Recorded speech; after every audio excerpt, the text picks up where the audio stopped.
You're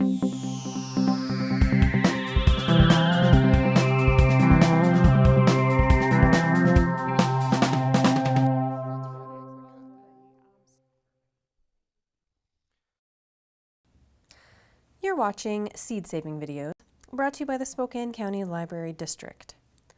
There are many types of sunflowers that you can plant in your garden. Everything from those huge 10-foot tall varieties with bright yellow heads, down to the fuzzy little teddy bear sunflowers that barely grow taller than a foot. Generally, the seeds from them all can be saved in the same way. These are a few I saved from my own garden last summer. I had 30 sunflowers planted along one side of the backyard to form a brightly colored natural fence. When the summer came to a close, I kept my eye on the sunflowers as they began to dry out. I only saved the heads that contained at least 3/4 of their seeds. I typically cut the heads off the plants a little early, after they started drying out, but before they're completely brown. Cut the stem of the plant about 4 inches below the head, as I did here. If you're cutting early, hang or place the heads face down in a safe place indoors, away from rodents and birds.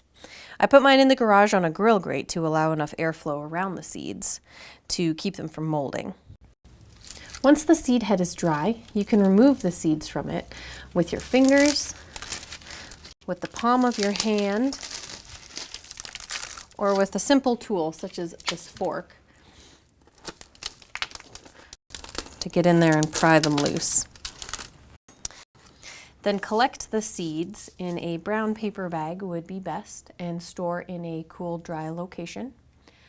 Properly saved sunflower seeds can potentially remain viable for 5 to 7 years.